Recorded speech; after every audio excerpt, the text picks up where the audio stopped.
Welcome back. Hello, everyone. Today we are continuing our journey on mine and Tommy's honeymoon. We are we have left from Ormiston, and we are on our way to the first big leg of our journey for our honeymoon. We left Ormiston and we drove straight to GREENORE, County Louth, and it took several hours to arrive. The road conditions were absolutely terrible, and Tommy had quite a difficult time navigating them. We arrived late in the afternoon, early evening that day after the wedding, and we could not wait to get out of the car, especially myself. And I think Tommy just didn't want to drive any longer. And I had wondered if possibly we should have taken the train. Well, from Ormiston, after the car ride for several hours, arriving in Carlingford, County Louth, on the Cooley Peninsula is the village of GREENORE. It's a quaint 18th century Victorian village, and it's at the mouth of the loch. Now, this village was built for the workers of the railway, and then later, of course, of the hotel, our hotel that we will be staying at, GREENORE Hotel. There is a street as you enter the village. There is a street. Hello, laddie. Hello. You have your treat there. I'm sharing the honeymoon. He's going to wander about the house today, I suppose. Now, there's a street when you enter GREENORE, and it's got a pretty street of row houses, and they're all stone cut. There's a stone cut building of a school, stone cut fenceways that line the brick walkways along the way. It's very nice, and the beautiful stone-cut homes have timber shutters on them. So we were quite taken with it, and quite enchanting, actually. I understand that after a decade of construction, the railway opened in May of 18. My apologies. The railway opened in May of 1873. And was later bought by the London and North Western Railway as we know it now, which of course provides the ferries across the Irish Sea, for which we will be taking, and all guests that come to GREENORE. It's actually one of the shortest routes. We and our tired car finally arrived at the entrance of the GREENORE Hotel. Now, as you arrive, there is a curved red brick fencing around the front of the yard, and at the entranceway to enter, there's these large stone not stone, but I believe they're iron gates with these gate posts. And at the tops of the gate posts, there are these pretty etchings. So at night, when the gas lights are lit in the posts, it's very nice, and it's got a very nice glow with the etchings coming out from the tops of the fluted parts of the posts. Now, of course, on either side, again, of the entryway, attached to these posts are these wonderful iron gates. They have a lot of scroll work, very, very nice, very, very, very, very beautiful, and Gothic as well. These opened, and then once we drove in, I was quite amused with something I saw. As Tommy was driving in, I saw to the left of us on the yard in the early evening, there were these gazebos, gondolas? I think they're little gazebos, these little structures, these little shelters. And in these shelters were the guests enjoying the evening air. But what was so amusing about these structures was that they actually revolved. So the guests could use them at all different times of the day and all different types of weather. It would shade them from the sun at different parts of the day, and then should it rain, they'd have shelter. But you can turn the gazebo around, and they were on some sort of mechanism where you can turn the gazebo around to however you wish it to face while you're using it. I thought that was quite amusing. We both enjoyed seeing that. Well, as we finally entered and came up to the entranceway, it was breathtaking. It is breathtaking. There are these large stonework archways where when you enter up to the front door and to the side, coming up to the front door from the side. Now, before we entered the hotel, we looked up, and the roof itself was a artistic masterpiece all in its own.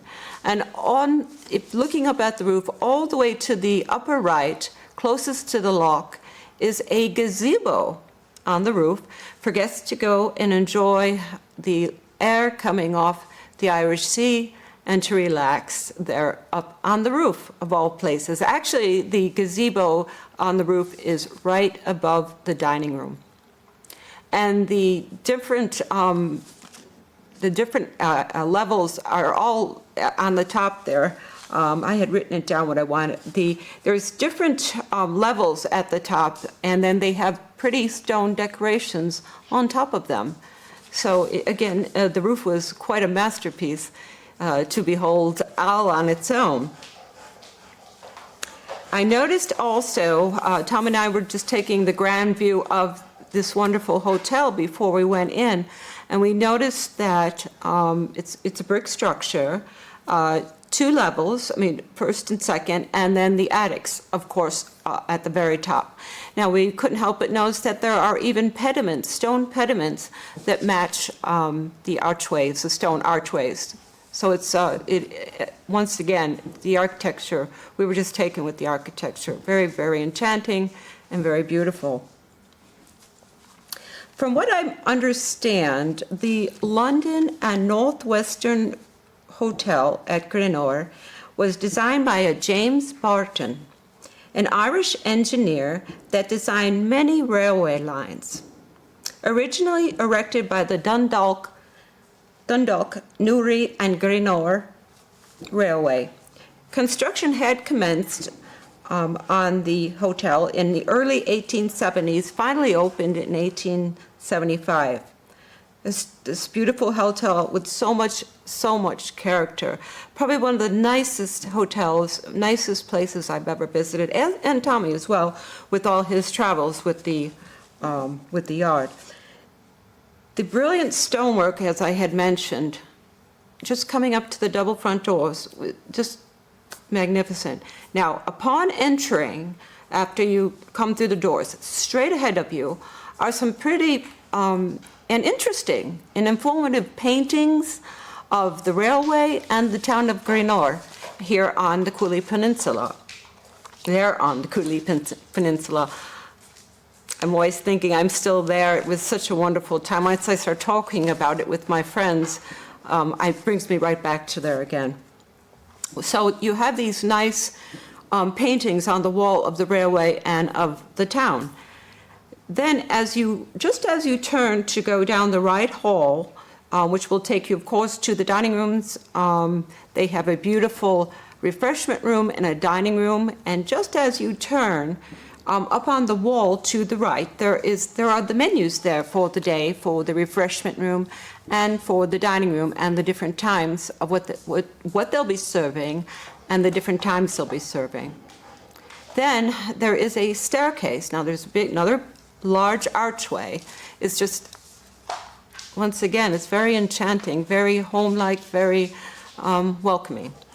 And there is this big archway, and on either side of the archway, at the base, are these plush, fresh ferns, and it just truly made it so wonderful to see, and decorated with natural decoration with the plants. We love our plants. We love seeing the ferns at the Belfast Botanical Garden, so it was nice to see all these ferns about.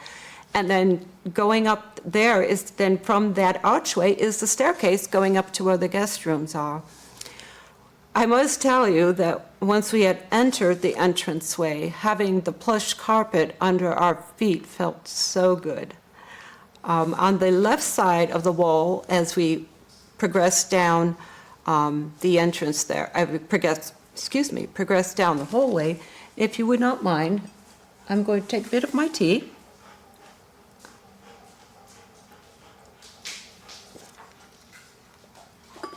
Thank you. And if you continue going down the hallway, you come to another, on the farthest wall, you come to another bunch of strips of wood with the coat hooks and the hat hooks there on the wall. So plenty of places to place your overcoats, your dressing coats, your walking coats, and your hats. As you're waiting, or when you're arriving, or when you're out for the day and you're waiting for a carriage, once again, there's plenty of accommodations. Now, we turned right, if I remember correctly, and then immediately to the left, there was the check-in counter.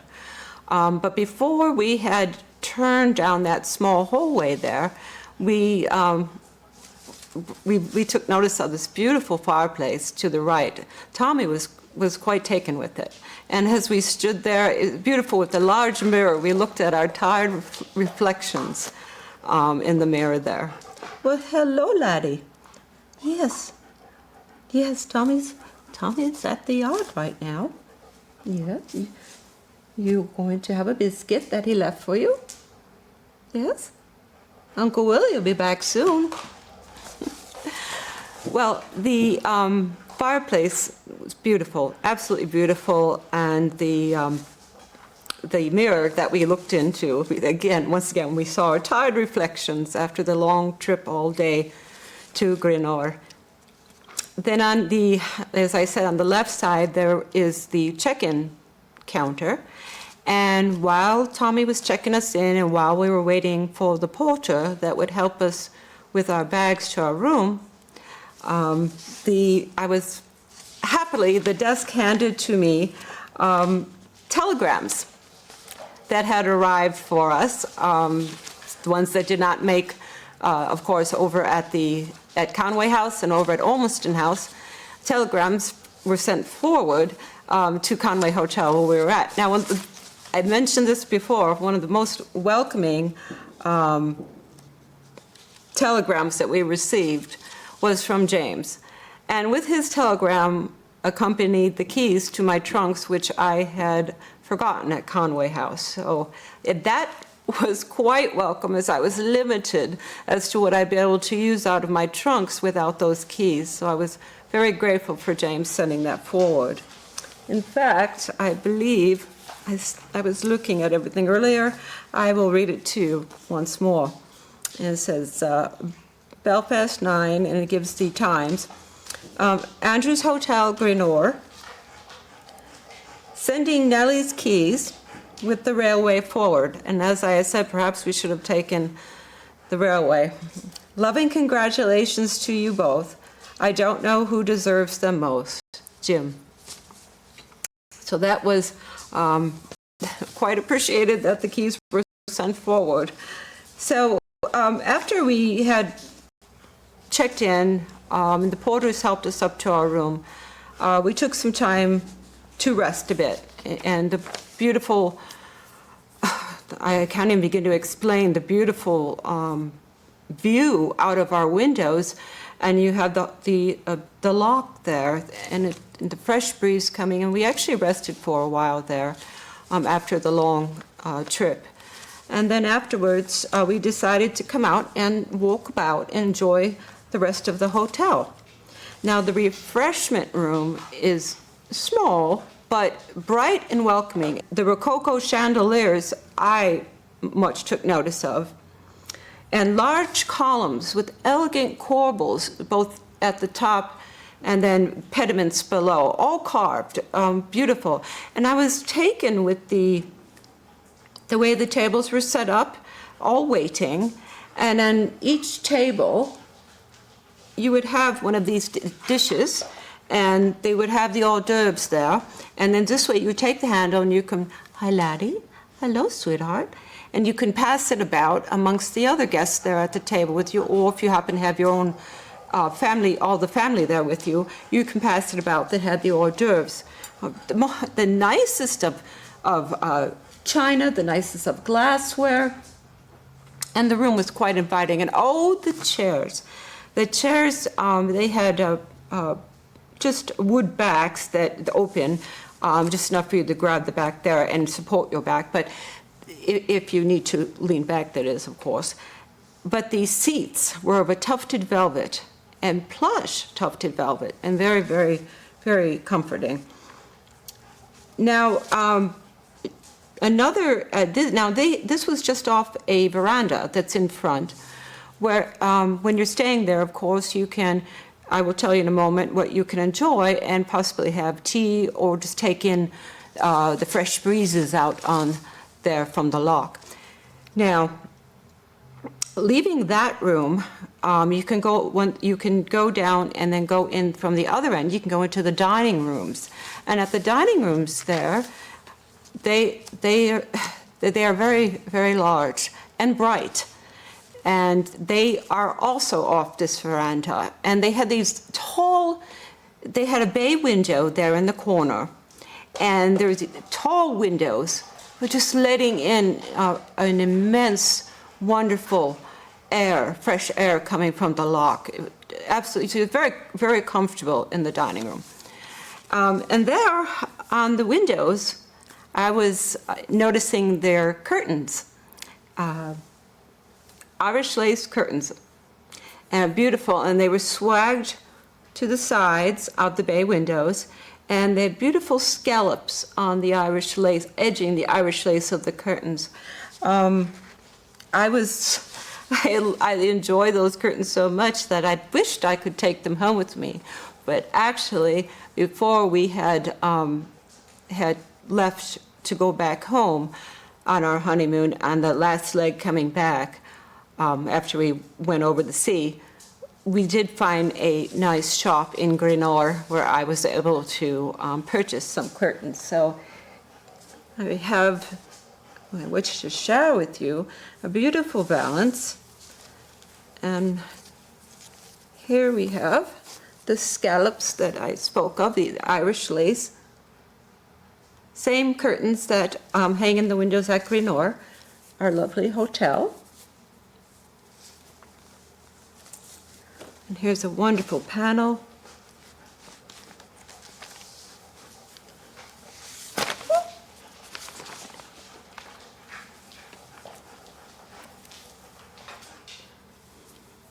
A pretty, pretty panel with all sorts of decorations. So I was sure to I was sure to tell Tommy I wished for some curtains before we headed home. And something else about the hotel I wanted to mention was that the corners of the hotel, they have these white trimmed blocks, stone blocks. And what those are, it's actually bricked or stonework. They're called coins. Yes, coins. And they edge off the red brick. And we actually, it reminded us of our new home, Dunallen, which our home has the same. And it's very nice, very nice. Again, remind me very much of home.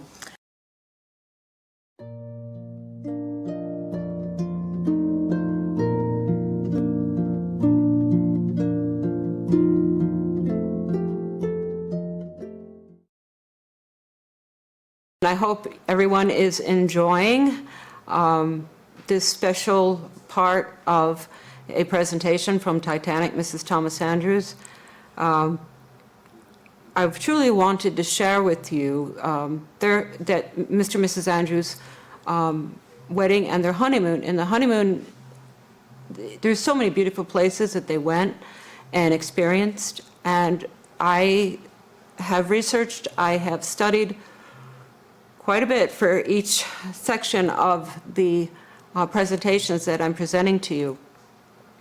Now, Titanic Mrs. Thomas Andrews does have a good portion. We do have in our personal collection a good part of Mr. and Mrs. Andrews' honeymoon and wedding items, but we're still looking for others to add to it, so in future it will all be together to be put safe in the Belfast Museum. But there's just so much that they enjoyed, and they took photographs of and what they experienced, that I thought it important to share with everyone. Everybody's always thinking of Mr. and Mrs. Andrews and the baby, little Elba. She was small when she grew up, thinking always with Mr. Andrews in the yard, of course, and Uncle William. But I like to explore history with you outside of what everyone knows. And so you can truly come to appreciate really appreciate these people as people, really appreciate them as persons. That had a wonderful and important marriage and life, short as it may be. And I wanted to share all this with you. Once acquiring these items, I thought to put these programs together and share them with you. So I hope you are enjoying it, and I hope you are learning some things. I've tried to bring everything as accurately and on target as possible. And everything I mentioned to you today is straight on, is spot on. And I'm looking forward to the next part of the journey, as I had mentioned Nellie had mentioned in the program, about the different photographs Mr. Andrews took, both very different and very, for instance, one of the photographs he took of the church, as we made our way over to Switzerland, it looked much like Lambic because it had all the greenery and the ivy running all about the walls. Well, you will have to see it when next program, but Mr. Andrews went to take the picture of the church with all the ivy, because once again it reminded us so much of Lambic, where it reminded him of Lambic. Where they were married, and you could see he took the photograph with the sun behind him, and you can see his outline, his silhouette taking, and his hand up on the shutter, taking the photograph of the church. So you will have to see it to appreciate, but it was very, very interesting. I understand Nellie liked she had her own little camera with her, so she liked taking a lot of different photographs, and she was so taken from the views in Switzerland and the mountains, and that one of the pictures she was trying to get in, which I will be sharing with you, she was trying to get in a picture of these beautiful mountains, this view, and then you can see Mr. Andrews rushing towards her and trying to hold on to his hat with the wind, and he has the camera case, his camera case, the larger one. And as he's coming towards her, she was trying to get him in along with the mountains, but she only got half of him in with the mountains. And I'm trying to think, and there's a special photograph of Mr. Andrews taking in the views in Switzerland. Nellie outside the 13 trees, writing her letters back home. So there's so many more things. Their original programs that they received from their hotels at the Schweizerhof once they reached the hotel. Their original programs, their papers, their coupon booklet, which that's going to be fun talking about. And their time on there was the excursion with the orchestra playing that was at the opera, at this little playhouse, a little opera playhouse at the hotel, and they had the same band on the vessel when they were enjoying the water.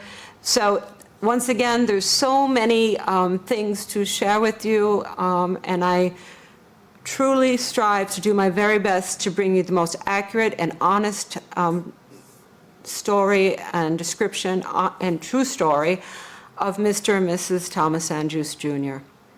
So until then, I'm Denise D. Venaria for Titanic, Mrs. Thomas Andrews, also known as Nellie. Thank you, and we'll see you again soon.